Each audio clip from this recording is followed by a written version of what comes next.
નમસ્કાર, આપ જોઈ રહ્યા છો મંતવ્ય ન્યૂઝ અને હું છું આપની સાથે લખમા ગઢવી। રાજ્યમાં મેઘરાજાએ મહેરના બદલે કહેર વરસાવ્યો છે અને તેમાં પ્રકોપના લાખો લોકોને કરોડો રૂપિયાનું નુકસાન થયું છે।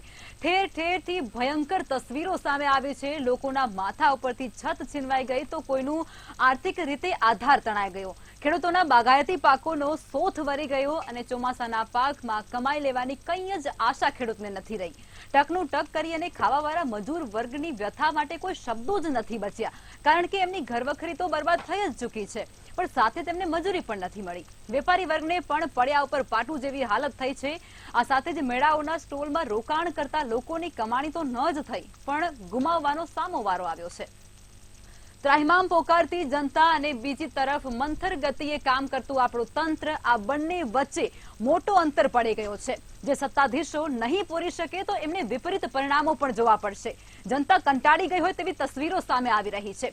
આકાશમાંથી વરસેલી આફતમાં થયેલી આર્થિક નુકસાન પરાકાષ્ઠ થાય છે, જેની માઠી અસર રાજ્યના બજેટ પર પણ પડશે। ત્યારે આ તારાજીની તસવીરો અને આર્થિક નુકસાન પર કરીશું આજનો સીધો સંવાદ।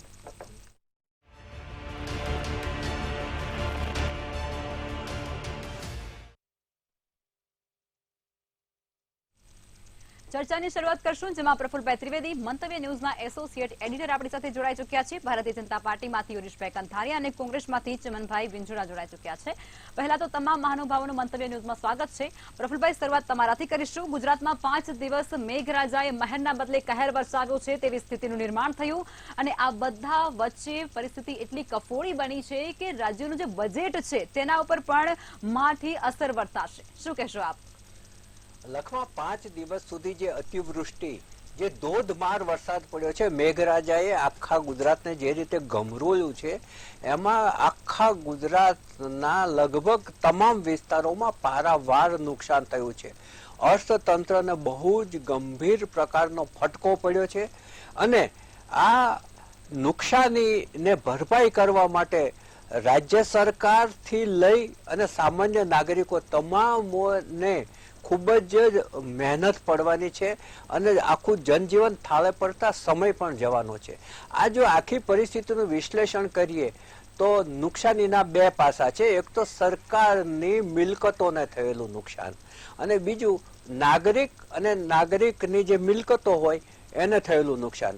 હવે જો નાગરિકની વાત કરીએ તો 5 દિવસ સુધી એમના ઉદ્યોગ ધંધા ને વેપાર તો બંધ જ રહ્યા, એ સૌથી મોટું નુકસાન। બીજું કે ખેતીને પારાવાર નુકસાન થયું। ખેતરો પાણીથી છલોછલ ભરેલા છે, ઊભો પાક બળી ગયો છે। દિવાળી આસપાસ જે પાક લેવાનો હોય, કાલા, કપાસ, બાજરી, તલ, મગફળી, તમામ પાકો છે એ લગભગ ધોવાઈ ગયા છે, શેઢા પણ ધોવાઈ ગયા છે। ખેતીને પારાવાર નુકસાન છે। જે લોકોના ઘરોમાં પાણી ઘૂસી ગયા, એક એક માળ સુધી ઘૂસી ગયા, એની તમામ ઘરવખરી ખતમ થઈ ગઈ છે।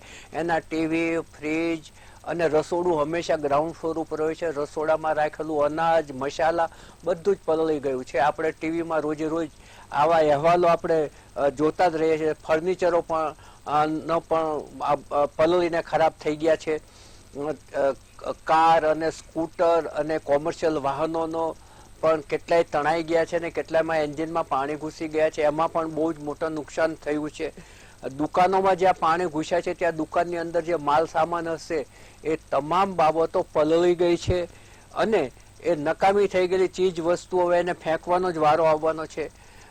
લોકમેળાઓ જે 7મ 8મમાં યોજાતા હોય છે સૌરાષ્ટ્રની અંદર 7મ 8મ એટલે દિવાળી જેવો તહેવાર હોય છે અને 5 દિવસ સુધી રાજકોટને ત્યાં બધે મેળા ચાલતા હોય છે। એ લોકોના મેળાની જગ્યાએ પાણી ભરાઈ ગયા, એમને ખરીદેલી ચીજ વસ્તુઓ પલળી ગઈ, નકામી ગઈ અને એ લોકોને પણ નુકસાન ભોગવવાનો વારો આવ્યો છે।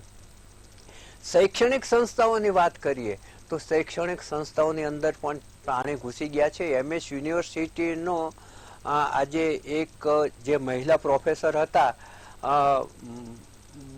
બાયોલોજીની જે લેબ હતી, માઇક્રોબાયોલોજી, એની અંદર પાણી ઘૂસી ગયું છે તો એના કિંમતી સાધનો અને કિંમતી પુસ્તકો છે એ ખતમ થઈ ગયા છે અને એણે કહ્યું કે પહેલાં જેવી લેબ ઊભી કરતા અને પહેલાં જેવી લાઇબ્રેરી ઊભી કરતા અમારે ઘણો સમય જશે। હવે જો ગ્રામ વિસ્તારની વાત કરીએ તો ખેતીને જે નુકસાન થયું એ મેં કહ્યું, પરંતુ સાથે સાથે જે ખેત મજૂરો છે એમને પણ કામ મળતું બંધ થઈ ગયું. એ લોકો જે રોજનું લાવીને રોજ ખાતા હોય એ લોકોના એક તો ઘરોમાં પાણી અને પૈસાની આવક બંધ થઈ ગઈ. એટલે કેટલી પ્રકારની એને તકલીફ પડી છે એની તો કલ્પના જ કરવી રહી. 37 તાલુકા અને 4 જિલ્લાઓ જેમાં જુનાગઢ, પોરબંદર, દ્વારકા અને જામનગર એમાં લીલો દુષ્કાળ જાહેર કરવો પડે એવી પરિસ્થિતિ છે. દક્ષિણ ગુજરાતના પણ કેટલાક વિસ્તારો એવા છે અને લીલો દુષ્કાળની જે સહાયના ધોરણો હોય છે એ ઊંચા હોય છે. હવે સરકારને મિલકતોને નુકસાનની વાત કરીએ તો મોટા ભાગના હાઈવેના રોડ તૂટી ગયા છે. ગામડે જતા નાના રોડો હતા એ પણ તૂટી ગયા છે. શહેરની અંદર મહાનગરોની અંદરના જે કોર્પોરેશને કરવાના રોડ હોય એ પણ તૂટી ગયા છે. સૌરાષ્ટ્રની અંદર ઓછામાં ઓછા 8 જેટલા બ્રિજ બેસી ગયા છે. એટલે એ જે નુકસાન છે એ હવે જ્યારે ઉઘાડ નીકળવાનું ચાલુ થશે ત્યારે રોડ રસ્તા બધું રિપેર કરવામાં કરોડો રૂપિયા જવાના છે. અને આમાં એક બાબત એ પણ ઉજાગર થઈ ગઈ કે જે કોન્ટ્રાક્ટર હોય છે માલ સામાન હલકો વાપરતો હોય છે. એટલે જે આ વરસાદે રસ્તા ધોયા એની સાથે ત્યાં નીચે દબાયેલા ભ્રષ્ટાચારને પણ ઉજાગર કરી દીધો છે. આજે તમે વડોદરા જુઓ તો વડોદરાનું ટાઉન પ્લાનિંગના પાયામાં જ ભ્રષ્ટાચાર ઉજાગર થયો છે. અધિકારીઓ નો જે ભ્રષ્ટાચાર છે અને હોદ્દેદારોનો એ ખુલ્લું પડી ગયું છે અને લોકો ખુલ્લે આમ બોલતા થઈ ગયા છે કે હોદ્દેદારોએ કોને કેટલા ઘર ભરેલા છે. એટલે ત્યાંની જે તમે વિડીયો જુઓ તો લોકોનો જે પારાવાર ગુસ્સો છે કે ભાઈ અમારા શહેરની અંદર મગરો ફરે છે એટલું જ નહીં, કઈ કઈ કચેરીઓમાં મગરો બેઠેલા છે ત્યાં જઈને જુઓ, આવા શબ્દો એ વાપરતા થઈ ગયા છે. ખેડૂતોને સહાય બહુ ઊંચી ચૂકવવી પડશે સરકારે. એટલે આ બધા જ છે એ સરકાર તરફે નુકસાન છે અને આ માટે સરકારે કેન્દ્ર સરકાર પાસેથી બહુ જ મોટું પેકેજ મંજૂર કરાવવું પડશે. જો કે વડાપ્રધાન શ્રી નરેન્દ્રભાઈ મોદીએ ખાતરી આપેલી છે કે હું જે કાંઈ સહાય કે જે જોઈશે એ હું આપીશ જ. એટલે હવે પછીનો જે ગાળો છે એ રાહત અને રાહત સામગ્રીનો ગાળો છે. બિલકુલ. હવે ઉર્વેશભાઈ, તમે મને એ જણાવો કે લાખો લોકોને કરોડો રૂપિયાનું નુકસાન થયું છે. મધ્યમ વર્ગની જે વ્યક્તિઓ છે એને આપણે સમજી શકીએ, એમની પાસે એકઠું હોય છે થોડું ઘણું ખાવા માટે, પૂરતું હોય છે, સીમિત હોય છે.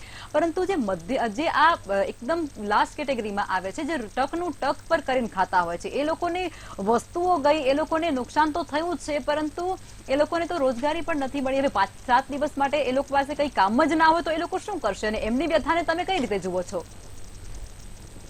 બજેટ ઉપર આપણે આગળ વાત કરીશું. ખૂબ ગંભીર બાબત છે અને મુખ્ય ત્રણ સ્તર છે. પહેલી પ્રાથમિકતા આપણી એ છે કે બચાવની કામગીરી. બચાવની કામગીરીમાં કે જે લોકો પાણીમાં ફસાઈ ગયા છે, એમને પીવાનું પાણી નથી મળતું, પાણીની વચ્ચે છે પરંતુ પીવાનું પાણી નથી મળતું, એ કરુણતા છે.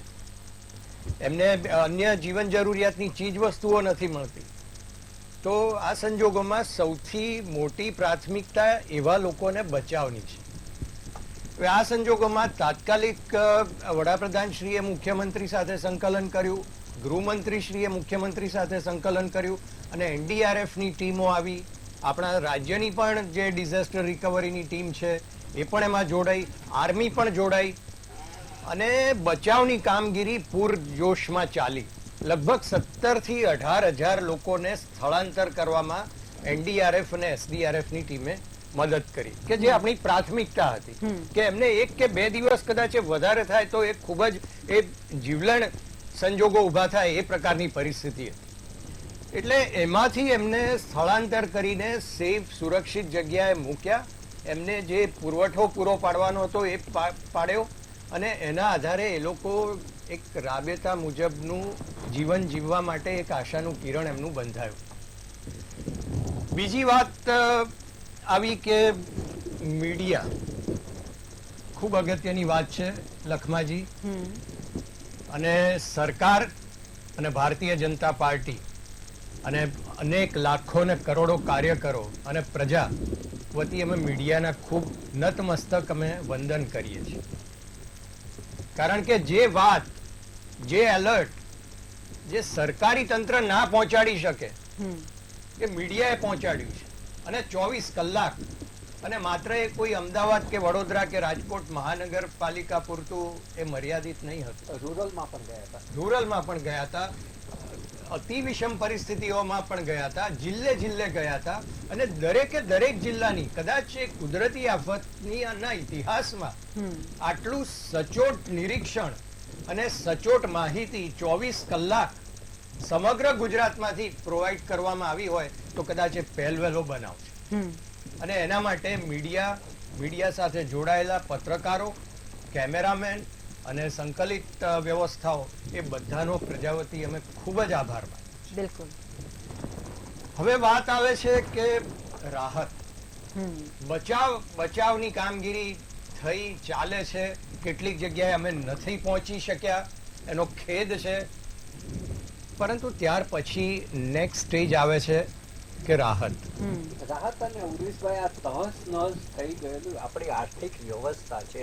હવે એ આર્થિક વ્યવસ્થા, આપણે ગુજરાત છે વેપારી અને ઉદ્યોગોનું રાજ્ય છે, એને ઊભો કરવા માટે બહુ જ જહેમત સરકારે અને નાગરિકોએ અને વેપારીઓએ અને ઉદ્યોગપતિઓ કરવી પડશે. ચોક્કસ. એટલે સૌ પ્રથમ તો જેમને જે સામાન્ય આપે જે લખમાજી વાત કરી કે જે એકદમ જે બોટમ ઓફ ધ પિરામિડ કહેવાય, એ વર્ગને રાહત, તો જેની ઘર વખરી જતી રહી છે કે કાચા ઘરોમાં રહેતા હોય અને એમના ઘરો નથી રહ્યા, તો આવા લોકોને રાહત કેવી રીતે આપવી એ સૌથી પહેલી પ્રાથમિકતા રાહત બાબતે છે. કેવા પ્રકારની કામગીરી કરવામાં આવી રહી છે કે આવશે તમારા મતે? કેશ ડોલ વેચવાનું ચાલુ નથી થયું હજુ, એ કરવી પડશે. જી, કેશ ડોલ્સ અને એમના પુનઃવસનની પણ કામગીરી હાથ ધરવી પડશે. એટલે આ બે મુખ્ય બાબતોના આધારે એ કેશ ડોલ્સ માટે પણ એનું વેલ્યુએશન ને બધું અત્યારે કેટલી રાહત, એટલે કોઈ એમ કે પ્રતિકાત્મક રાહત નથી કરવાની. બિલકુલ. એ ખરેખર એક ઠોસ રાહત કે એક આંકડો એક નક્કી કરી દીધો ને એમ જાહેરાત કરી દીધી, એ વાત નથી. એટલે એનું યોગ્ય વેલ્યુએશન ડેમેજનું થાય, એ પ્રમાણે કેવી રીતે ઊભા થઈ શકશે, એના માટે શું જરૂરિયાત થશે, એના આધારે રાહતના પેકેજીસ પણ શરૂ થશે. આગળ જે મધ્યમ વર્ગ છે કે વેપારી વર્ગ છે કે ખેડૂત વર્ગ છે, એમનું પણ ડેમેજનું વેલ્યુએશન થશે. કે જાહેર વ્યવસ્થાઓ છે, રોડ છે, અન્ય વ્યવસ્થાઓ છે, જે ઇલેક્ટ્રિસિટીની લાઇન્સ છે, એમાં પણ નુકસાન થયું છે. તો એ બધાનું વેલ્યુએશન થઈ અને યોગ્ય વળતર. અચ્છા, એટલે યોગ્ય સમયે યોગ્ય વળતર એ લોકોને મળી રહેશે, તમારું કહેવાનું એવું થાય છે. આપણે ચિમનભાઈની પ્રતિક્રિયા લઈ લેશું. ચિમનભાઈ, એ જણાવો કે ગ્રામ્ય વિસ્તારોમાં અત્યારે ખેતી જે લોકો કરી રહ્યા છે, ખેડૂતો છે, તેને પારાવાર મુશ્કેલી પડી રહી છે, લાખોનું નુકસાન તેમને વેઠવાનો વારો આવ્યો છે. અને સાથે જ બાગાયતી પાકો છે, એનો તો સોથ વળી ગયો છે. એટલું જ નહીં, પશુપાલકો પણ એમના પશુઓ તણાઈ ગયા છે. એટલે બધા જ જે વ્યક્તિઓ છે ગામડામાં નિર્ભર છે, જે ખેડૂતો ખેતી પર અને પશુઓ ઉપર, એમને ભારે મુશ્કેલી પડી રહી છે. શું કહેશો આપ? લખમાં આમ જોવા જઈએ તો આજે જે આ પરિસ્થિતિ છે એ આફત તો કુદરતી છે, પણ સરકારે જે અગાઉ જાહેરાતો કરી હતી અને જે પ્રી મોન્સૂન પ્લાન કરેલા હતા, એ બધા ઉપર આજે પાણી ફરી વળ્યું છે. એમ કહીએ તો કશું ખોટું નથી. કેમ કે વડોદરાની જનતા આજે એટલી ત્રાહિમામ પોકારી ગઈ. એનું કારણ શું? એ જ કારણ રહ્યું કે ત્યાં પાણીના નિકાલની જે વ્યવસ્થાઓ કરવી જોઈએ છેલ્લા 10 વર્ષથી આ ભારતીય જનતા પાર્ટીની નગરપાલિકા છે, બધું છે, તેમ છતાં કરી શકી નથી. કે ગામડાઓની વાત કરીએ તો ગામડાઓમાં ખેતીની વાત કરીએ તો 20 લાખ હેક્ટરમાં નુકસાનીનો અમારો અંદાજ છે. હજુ નુકસાની કેમ કે હજુ ઘણી જગ્યાએ જઈ શકાયું નથી એટલે નથી, પણ 20 લાખ હેક્ટરથી વધારે જગ્યામાં નુકસાની થઈ હોય એવું આજના દેખાઈ રહી છે. કપાસ હોય, બાજરી હોય કે જુવાર હોય, તલ હોય, સોયાબીન હોય, મગફળી હોય, આ બધા જ પાકોને ભારે નુકસાન થયું છે. અને ખેડૂત બિચારો જે 1 એકરમાં કે એમાં 15 થી 20 હજાર કે 25 હજારનું ખર્ચો કરીને વાવેતર કરે, આજે એની જમીનનું ધોવાણ થયું છે, એના પાકનું ધોવાણ થયું છે. એની સામે સરકારે જે તાત્કાલિક રાહતની વાત કરી, હમણાં ભારતીય જનતા પાર્ટીના મારા મિત્રએ કહ્યું કે ભાઈ અમે તૈયારીમાં છે. તો ભાઈ કેશ ડોલ એવી વસ્તુ છે કે પહેલાની સરકારમાં, અમારી જયારે સરકાર હતી ત્યારે 24 કલાકની અંદર કેશ ડોલ ચૂકવવામાં આવતી હતી. બિલકુલ. નુકસાનીનો અંદાજ જ્યારે આવે ત્યારે પણ શરૂઆતમાં જે પણ દેખાય, જેટલી પણ નુકસાની દેખાય એનું તરત કેશ ડોલ ચૂકવવામાં આવતી હતી. એટલા માટે કે જેની ઘર વખરી તણાઈ ગઈ છે, જેનું ખેતર તણાઈ ગયું છે, જેને પાક તણાઈ ગયો છે, જેને ઘરમાં પાણી છે, એ કઈ રીતે પોતાનું ચલાવશે, ગુજરાન ચલાવશે અથવા તો કઈ વસ્તુ કેવી રીતે લાવશે, તો એના માટે પહેલા કેશ ડોલ આપવામાં આવતી હતી. આજે હજુ કેશ ડોલનું વિતરણ ચાલુ થયું જ નથી. એટલે ઘણી બધી બાબતો જે છે આજે ગુજરાતનો ખેડૂત હોય કે આમ નાગરિક હોય ત્રાહિમામ પુકારી જાય છે. એટલા માટે કે જે સરકાર છે એની અણઅવણતના લીધે પ્રી મોન્સૂન પ્લાનની વાતો અગાઉ કરી, આપણે કરોડો રૂપિયાના ખર્ચા દેખાડ્યા, બતાવ્યા, બધું કર્યું, પણ બધા જ પ્રી મોન્સૂન પ્લાન એમના ફેલ ગયા છે. અમદાવાદ હોય, વડોદરા હોય, ભાવનગર હોય, સુરત હોય, દરેક જગ્યાએ પાણીનો ભરાવો એટલો બધો થયો કે જેના લીધે નાગરિકોને બહાર નીકળવાનું મુશ્કેલ થઈ ગયું.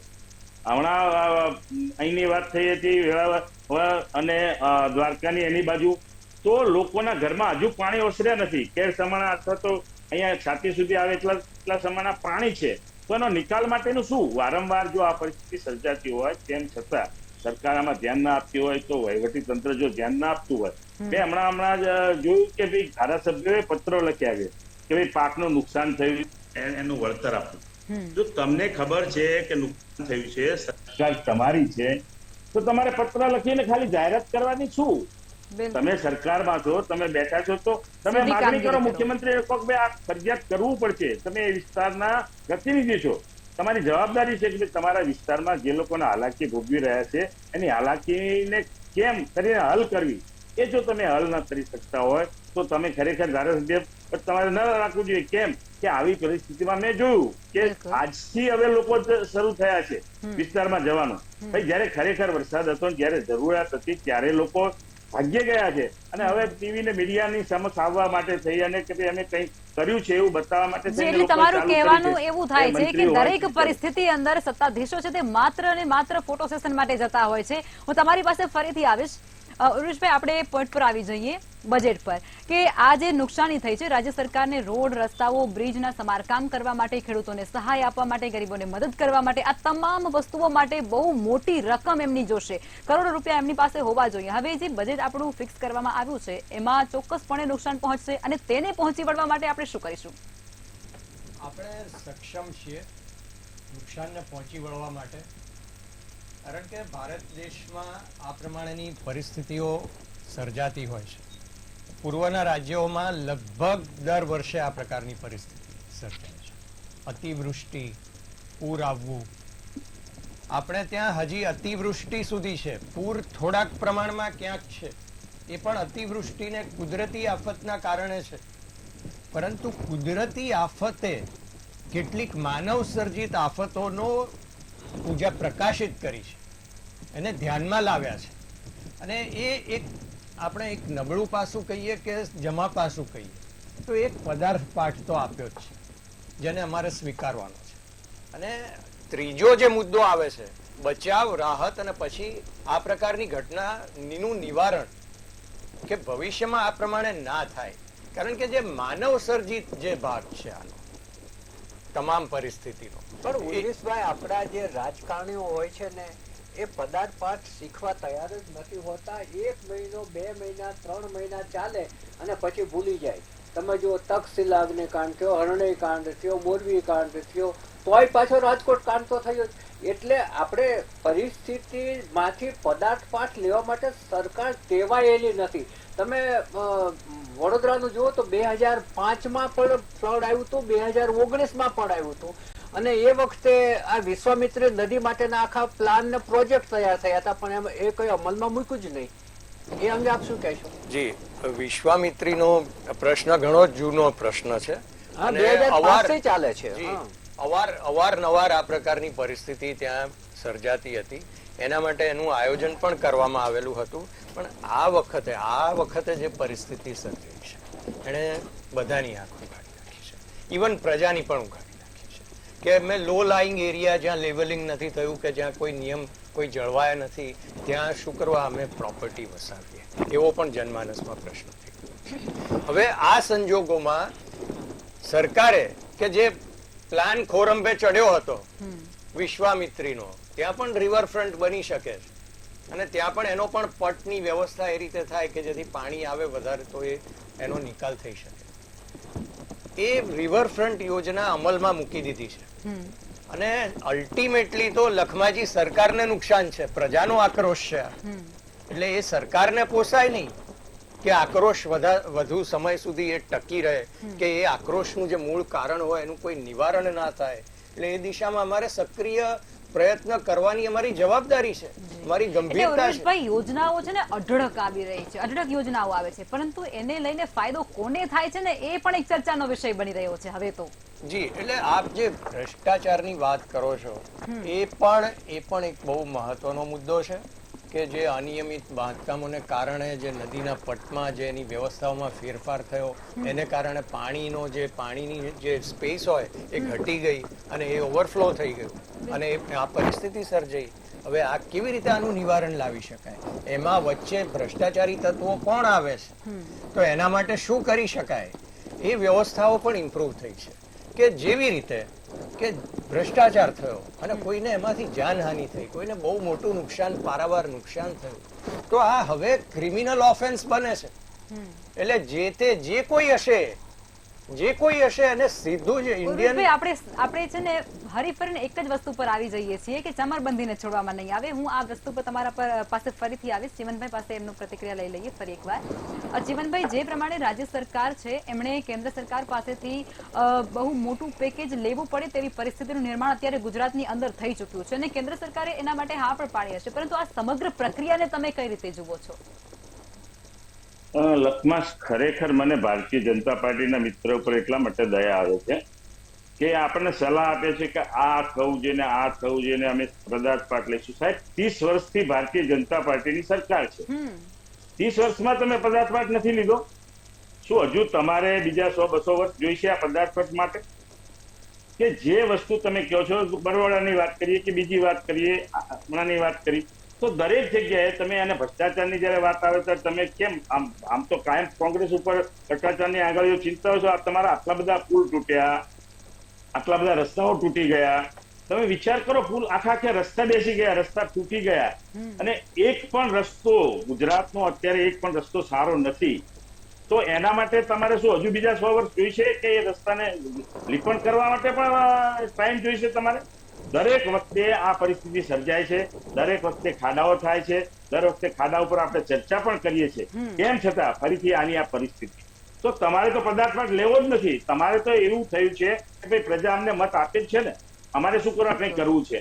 પ્રજા મત આપે છે ને અમે જીતીએ છીએ. પણ ના, આપણી જવાબદારી છે, તમે હો કે અમે હોઈએ, કોંગ્રેસ હોય કે ભારતીય જનતા પાર્ટી હોય, ત્યારે આપણે પ્રજાના પ્રતિનિધિ તરીકે બેઠા છીએ, પ્રજાની આપણે જવાબદારી લીધી છે, આપણે સોગંદ લીધા છે. ત્યારે આ બધી વસ્તુઓનો નિકાલ અને આ જે પણ પ્રશ્નો ઉભા થાય એનું સોલ્યુશન લાવવાની આપણી બધાની જવાબદારી.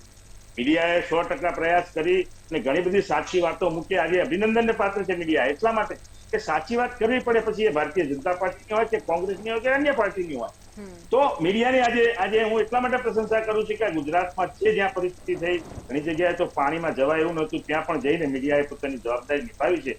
એમ ભારતીય જનતા પાર્ટી અને કોંગ્રેસે પણ નિભાવવાની છે. કે કોંગ્રેસના અમારા પ્રમુખે બધાને કહ્યું છે કે ભાઈ જ્યાં જ્યાં પણ જરૂર છે, જે જિલ્લાઓમાં તારાજી છે, ત્યાં જઈને કોંગ્રેસના દરેક કાર્યકર્તાએ કામે લાગી જવાનું.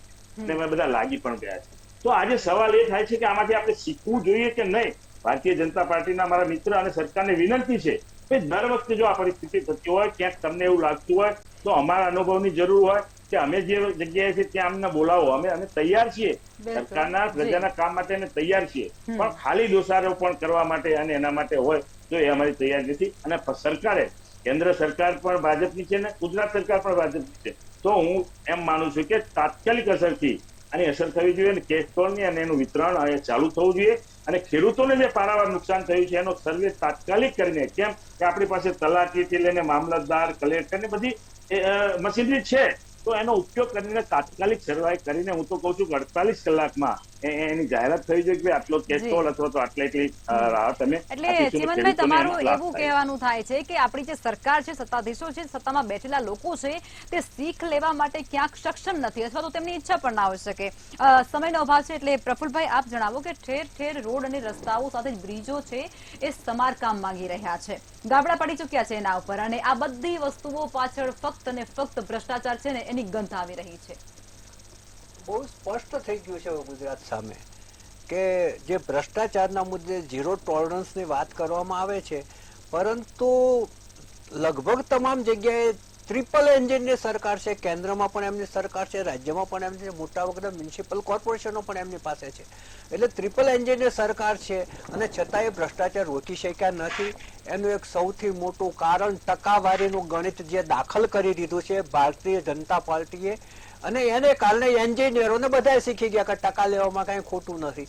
એટલે આ જે ટકાવારીનું ગણિત છે એ સૌથી પહેલા બંધ કરવું પડશે જો ભ્રષ્ટાચારને નાથવું હોય છે તો. હવે તમે ઉરેશભાઈ બહુ સારી કબૂલાત પણ કરી કે ભાઈ નદી કિનારે દબાણો થઈ ગયા, બાંધકામો થઈ ગયા, જેથી નદીનું વહેણ આ રીતે થયું. હવે એ બાંધકામો છે ને એ સિટી પ્લાનરની ખામી છે. એ જે ટીડીઓ કે એન્જિનિયર કે કોર્પોરેશને શું કામ મંજૂરી આપી? એમને ખબર હતી કે અહીંયા હવે એક ત્યાં મોટો કોઈ અગોરા જેવો મોલ થાય છે, હવે એ મોલ ને સામે લોકોએ આંદોલન કર્યું તો પણ એનું બાંધકામ બંધ ન થયું, સીધું નદી ઉપર જ છે. અને પછી લોકો આક્ષેપ કરતા થઈ ગયા કે આ બંધ એટલા માટે નથી થતું કે સત્તાધારી પક્ષના કેટલાક નેતાઓ એમાં ભાગીદાર છે. શા માટે કોઈ આક્ષેપો થાય ત્યાં સુધી નેતાઓ બેશરમ બની જાય છે? આ તો બહુ મોટો પ્રશ્ન છે. હવે જે રોડ રસ્તા તૂટી ગયા એની તે લખમાં વાત કરી, તો રોડ રસ્તા શું કામ તૂટે છે એ કહું તમને. જો અમદાવાદમાં છે ને કેશવ વર્મા જયારે કમિશનર હતા ને ત્યારે એને સીજી રોડ બનાવ્યો તો હજુ એને કાંકરી નથી નીકળી, લગભગ 35 વર્ષ થયા. કેમ કે એ ત્યાં રોડ બનતો ત્યાં ઉપર ઉભા રહેતા હતા, જે હોટ મિક્સ ની ગાડી આવે એનું ટેમ્પરેચર ચેક કરતા હતા, ટેમ્પરેચર ઓછું હોય તો ગાડી પાછી મોકલતા હતા, અને એને કારણે એ મજબૂત રોડ બની શક્યો છે. હવે એ જો મજબૂત રોડ બની શક્યો હોય તો બીજા મજબૂત રોડ કેમ નથી બની શકતા? જે એન્જિનિયરો સીધો જ બચાવ કરી લે છે કે ભાઈ પાણી અને ડામરને મેલ નથી પડતો માટે ડામર ઉખડી જાય છે, તો ભાઈ અહીંયા ડામર જ વપરાયું છે, અહીંયા કઈ પ્લેટિનમ નથી વપરાયું. પરંતુ જે મટીરિયલ વપરાય છે અત્યંત હલકું વપરાય છે. અમદાવાદ મ્યુનિસિપલ કોર્પોરેશનમાં 10 વર્ષ પહેલા આઈઓસી ના ખોટા ડામરના બિલો મુકાતા. ઇટ મીન્સ કે એટલી ડામરની ચોરી થઈ છે. ડામરના આઈઓસી કેન્દ્ર સરકારની કંપનીના ડુપ્લિકેટ બિલો ઉપર ચૂકવણા થયેલા છે, બોગસ બિલો ઉપર ચૂકવણા થયેલા છે, તો ડામર ચોરી થઈ છે. એટલી જ કપચીની ચોરી થઈ છે. કપચીમાં 50 ગ્રેડ વાપરવાનો હોય તો 30 ગ્રેડ વાપરે, 20 ગ્રેડ વાપરે. આજે હાટકેશ્વર બ્રિજ તૂટી ગયો એમાં તો 12 કે 15 ના ગ્રેડની કપચી વપરાય છે, જ્યાં એને 40 થી 45 ના ગ્રેડની વાપરવાની હતી. અને આ સાબિત થઈ ગયા પછી પણ માત્ર એ કોન્ટ્રાક્ટરને બ્લેક લિસ્ટ કર્યો છે. આ 45 કરોડનો બ્રિજ જે 40 વર્ષ તૂટવો જોઈએ 4 વર્ષમાં તૂટી ગયો. શા માટે એની પાસેથી રકમ વસૂલ નથી કરાતી? શા માટે આ તોડીને એની પાસે નવો બનાવવામાં નથી આવતો? આવી જાહેરાતો કરી હતી પણ કરાવડાયું નથી. બિલકુલ પ્રફુલભાઈ. ઉરુષભાઈ, ચિમનભાઈ અને પ્રફુલભાઈ ચર્ચામાં જોડાયા તે બદલ તમામનો આભાર. વારંવાર એક જ વિષય પર ચર્ચા કરવાનો ફક્ત એક જ આશય છે, મદદ માટે વલખા મારતા લોકો સુધી સરકારની રાહત કામગીરી પહોંચે, નુકસાનીનું સર્વે થાય, સાફ સફાઈની કામગીરી ખૂબ ઝડપથી થઈ જાય અને ભાંગી પડેલા વિસ્તારો અને ભાંગી પડેલા લોકોને ફરી એકવાર દોડતા કરવામાં આવે. આ તમામ આશાઓ સાથે ચર્ચાને સમાપ્ત કરીશું. નમસ્કાર.